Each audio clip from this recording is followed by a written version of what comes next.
उपस्थित राहिलेले आहेत.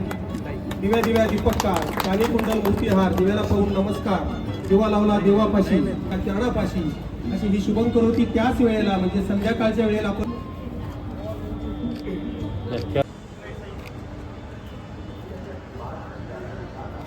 आमचा मान आमचा अभिमान असं ज्यांच्याकडे पाहून आम्ही नेहमी म्हणत आलो. त्यानंतर शिर्डीच्या नचालिका बारसेते आणि जगताप ह्या करत आहेत. मॅडम इकडे समोर. धन्यवाद. यानंतर उपनगर अध्यक्ष माननीय अभय राजेशांना आम्हाला अभिमान आहे राजे आपला. त्यानंतर त्यानंतर मुख्य कार्यकारी अभियंता आदरणीय दाभडे साहेब, रामनवमी इकडे सर.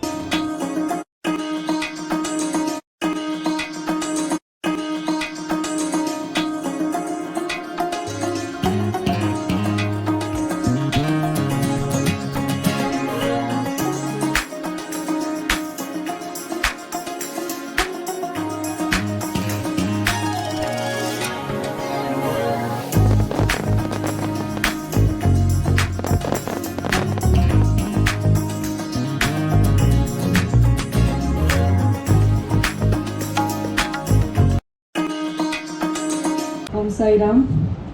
श्री साई संस्थान employees credit cooperation society limited Shirdi यांच्या मराठी नूतन वर्ष गुढीपाडव्याच्या निमित्ताने शिधा वाटपाच्या कार्यक्रमासाठी उपस्थित माननीय जयश्रीताई थोरात, माननीय सर्वप्रथम नूतन वर्षाचं आता 19 तारखेलाच आहे, तर तुम्हाला सगळ्यांना शुभेच्छा देते. आणि खरं तर दादाच येणार होते या कार्यक्रमासाठी आणि दादांचा खरं तिथे जीव पण लागत नाहीये, पण इलेक्शन असल्यावर तुम्हाला माहिती आहे की किती मनाच्या जवळचा विषय इलेक्शन म्हणजे त्यांच्या, त्याच्यामुळं तिथेही त्यांना दिलेली जबाबदारी पूर्णपणे पार पाडायची आहे आणि आपली सत्ता तिथे कशी येईल याचा प्रयत्न ते करत आहेत. आणि मला खात्री आहे की ज्या पद्धतीची टीम तिथे त्यांनी सगळ्यांनी उभी केलेली आहे केरळच्या निवडणुकीसाठी, तर नक्कीच बीजेपीची सत्ता तिथे लवकरच आपल्याला बघायला मिळेल. आणि आजच्या या कार्यक्रमासाठी या सोसायटीनी जे वेगवेगळे उपक्रम त्यांचे जे चालू असतात, आजचा जो शिधा वाटप आहे, त्याच्यानंतर अपघाती विमा आहे, त्याच्यानंतर लग्नासाठी मुलामुलांच्या लग्नासाठी 11,000 देतात,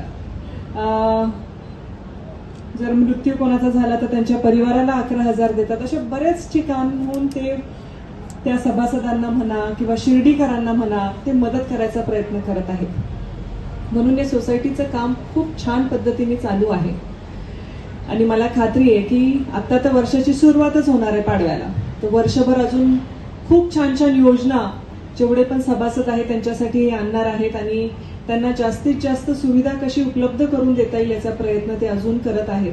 तर मी त्यासाठी त्यांना खरं शुभेच्छा देते आणि ह्या जो शिधा वाटप आहे यासाठी सुद्धा त्यांना शुभेच्छा देते. आणि आज खरं लोक कमी आहेत कारण गर्दी लग्न आहे आणि आम्हाला पण तिथे पळायचं आहे, बरेच फोन येत आहेत तिकडनं आणि आपल्या शिर्डीतले चांगले चांगले लग्न आहेत, त्याच्यामुळं अर्ध्याच्या वर लोक तिथे आहेत. तर आता मला खात्री आहे की हा कार्यक्रम झाल्यावर प्रत्येक जण लग्नालाच जाणार आहे. तर मी पुन्हा एकदा या पूर्ण सोसायटीच्या टीमला त्यांच्या कामासाठी खूप खूप शुभेच्छा देते आणि ते मला आमंत्रण दिलं, सत्कार केला, त्यासाठी धन्यवाद. थँक्यू. धन्यवाद. कार्यक्रमाच्या निमित्तानं प्रमुख पाहुणे म्हणून धनश्रीताई विखे पाटील या ठिकाणी उपस्थित आहेत. मी खरं तर धनश्रीताईंना त्यांचे आभार मानतो की ह्या मतदारसंघाचे जे पोशिंदा आहेत, मोठे साहेब असतील, सुजयदादा असतील, त्यांच्या जसं मोठ्या साहेबांच्या मागे मोठ्या वहिनी साहेब उभे असतात, मोठे साहेब मुंबईला असल्यानंतर सर्व कामाची सर्व कार्यक्रमाची जबाबदारी मोठ्या वहिनी साहेब बघत असतात, तसंच सुजयदादा इथं नसले, केरळ जरी असले, दिल्लीला जरी असले किंवा बाहेर असले, तर त्यांच्या मागे खंबीरपणे उभे आहेत आपल्या धनश्रीताई. त्याच्यामुळं दादा जरी नसले कार्यक्रमाला, पण तुम्ही त्यांची कमी भरून काढली, त्याच्याबद्दल विशेष तुमचे आभार. या कार्यक्रमासाठी आमच्या शहराच्या नगराध्यक्षा ज्या आम्हाला नेहमी बरोबर घेऊन काम करत असतात, त्या पण या ठिकाणी उपस्थित आहेत. सर्वांना या अध्यक्षांची माफी मागतो आणि स्टेजवर सर्वांची आपली माफी मागतो की मला उशीर झाला. घरी जावई आले होते घरी, त्याच्यामुळे थोडासा उशीर झाला, त्याबद्दल मला माफ करणार आपण नक्की. लग्न भरपूर आहेत. शेवटचा मला वाटतं शेवटची तारीख आहे, नंतर काहीतरी एक महिनाभर काही लग्न वगैरे नसणार, त्याच्यामुळं सगळ्यांनाच घाई आहे. पण मी भाषण ऐकत होतो विठ्ठलराव पवारांचं. त्याच्यात त्यांनी सांगितलं की ज्यांच्यासाठी हा कार्यक्रम ठेवला ते बऱ्यापैकी लग्न समारंभामध्ये गुंतलेले आहेत. पण विठ्ठलराव, मी तुम्हाला एक सांगतो, मी बी माझ्या डोळ्यासमोर हे चित्र येतं. तुम्ही ज्या ज्या वेळेस कार्यक्रम घेतला त्या वेळेस गर्दी कमी असते, पण तुम्ही याची मोठी काळजी करायचं काही काम नाही. कारण असाच प्रसंग ज्यावेळेस तुम्ही फॉर्म भरला होता त्यावेळेस सुद्धा तुमच्या मागे कोणी नव्हतं, तरी तुमचा पॅनल निवडून आला. म्हणजे तुमच्यावर प्रेम करणाऱ्यांची संख्या जास्त आहे, ही गोष्ट लक्षात घ्या. बऱ्याच जणांना ओपन येता येत नसेल, पण तुमच्या कामाची पद्धत, तुम्ही ज्या पद्धतीने विश्वास संपादन केला, ज्या पद्धतीने तुमचं कार्य चालू ठेवलं, त्या कामाची पावती म्हणून लोकांनी त्या ठिकाणी तुम्हाला निवडून दिलेलं आहे. अनेक ठिकाणी तुम्ही बघा, मला पण वैयक्तिक तो अनुभव आहे की गेल्या अनेक वर्षापासून राजकीय जीवनामध्ये गर्दी होईलच, त्या कार्यक्रमाला पूर्ण खुर्च्या भरतीलच असं काही नाही. तसाच अनुभव सुजयदादाला आहे, तसाच अनुभव नामदार साहेबांना आहे. पण लोक सातत्याने मतदान करत असतात आणि पाठीमागे उभे असतात, त्याच्यामुळे तुम्ही काळजी करायचं काही काम नाही. आणि जो आलेख तुमचा उंचवत चाललेला आहे, जे डिपॉझिटच्या माध्यमातून तुम्ही सांगितलं, जे काम तुम्ही करताय, निश्चित तुमचं काम वाखाणण्याजोग आहे. आणि असंच काम ज्या पद्धतीनं तुम्ही करत आहात, संस्थांचे सर्व आमचे गाडीकर साहेब असतील, सर्व बाकीचे अधिकारी असतील, दराडे साहेब, दाभाडे साहेब, अनेक अधिकारी असतील, कर्मचारी असतील आणि संस्थेचे सगळे सदस्य असतील, या सर्वांना घेऊन एकत्र जात असताना तुम्ही ज्या पद्धतीनं सुजयदादांवर विश्वास टाकला, नामदार साहेबांवर विश्वास टाकला आणि त्यांचं वेळोवेळी मार्गदर्शन घेतलं. अनेक लोकांनी तुम्हाला वेगळं काही येऊन सांगितलं असेल, पण त्या ठिकाणी तुम्ही ज्यावेळेस दादांवर साहेबांवर विश्वास टाकला, निश्चित तुम्हाला त्याची प्रचिती तुम्हाला बघायला मिळत आहे. श्री साई संस्थान एम्प्लॉईज सोसायटीच्या मराठी नूतन वर्ष गुढीपाडव्यानिमित्त सीधा वाटपाच्या कार्यक्रमाला खरं तर मी दादांना आमंत्रित केलं होतं, परंतु त्यांच्याकडं केरळची जबाबदारी असल्यामुळं दादांनी ताईंना या कार्यक्रमाला पाठवलं. निश्चितच हा कार्यक्रम साजरा करत असताना आज जास्त लग्नतीच असल्यामुळे बरेच सभासद अनुपस्थित आहेत. निश्चित हा कार्यक्रम त्यांच्यासाठी आहे आणि आमचं संचालक मंडळ आल्यानंतर जे परिवर्तन झालं, हिंदू धर्म संस्कृतीप्रमाणे नूतन वर्ष गुढीपाडवा हा साजरा केला जावा,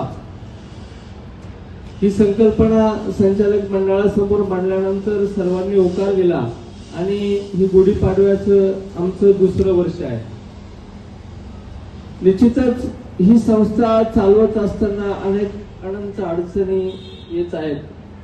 दादांचंही आमच्याकडे फार लक्ष आहे आणि म्हणून हा गाडा कसा तरी चालू आहे. परिवर्तन झाल्यानंतर तरी एक नवख्या माणसाच्या हातात सत्ता आली आणि ही सत्ता आल्यानंतर अनेक प्रस्थापितांनी त्रास द्यायला सुरुवात केली आणि तो त्रास इतका दिला गेला की प्रत्येक कामात व्यत्यय व्यत्यय व्यत्यय. परंतु दादांची आम्हाला असलेली खंबीर साथ, साईबाबा संस्थांच्या तदर्थ समितीची साथ आणि निश्चित संस्थांचं प्रशासन, शिर्डीतील अनेक जे शिर्डीच्या राजकीय घडामोडीमध्ये ज्यांचा सिंहाचा वाटा आहे असे अभय भैया, अनेक नगरसेवक, नवनिर्वाचित नगरसेवक, संजू आप्पा शिंदे, नगराध्यक्ष मॅडम, या सर्वांच्या सहकार्यामुळे ही संस्था मी चालवित आहे. निश्चित संस्थेचा नफा वाढला. तुम्ही मागील जर संस्थेचे आलेख, जर आपण 30 ताळेबंदाचे आलेख जर बघितले तर ही संस्था कधीच 3 कोटीच्या पुढे गेली नव्हती.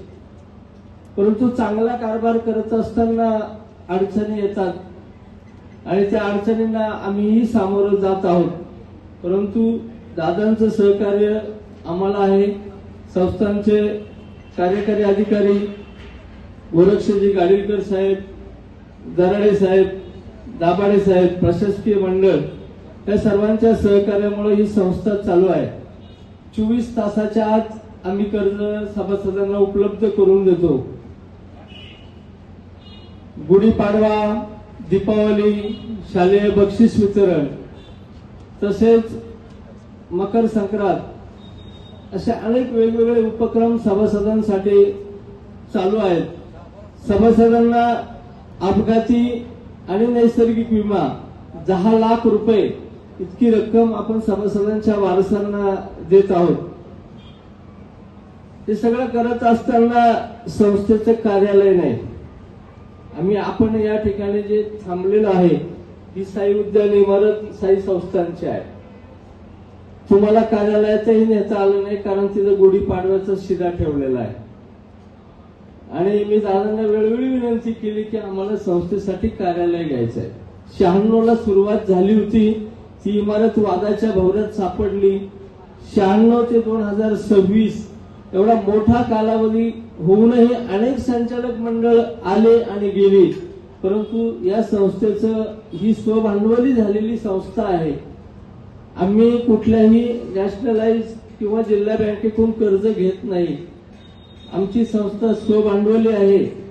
परंतु कार्यालय नाही ही खंत मला आहे आणि माझ्या संचालक मंडळाला पण आहे. आपण जिल्ह्यात महिलांसाठी एक वेगवेगळे उपक्रम राबवत असतात. रणरागिणी महिला मंडळाच्या माध्यमातून आपलं काम चालू आहे. निश्चित या संस्थेत आज आपण आलात, आपलं स्वागत आहे आणि भविष्यातही आपली ही दादांप्रमाणेच आम्हाला साथ मिळेल अशी बाबांचरणी प्रार्थना करतो आणि थांबतो. रामकृष्ण.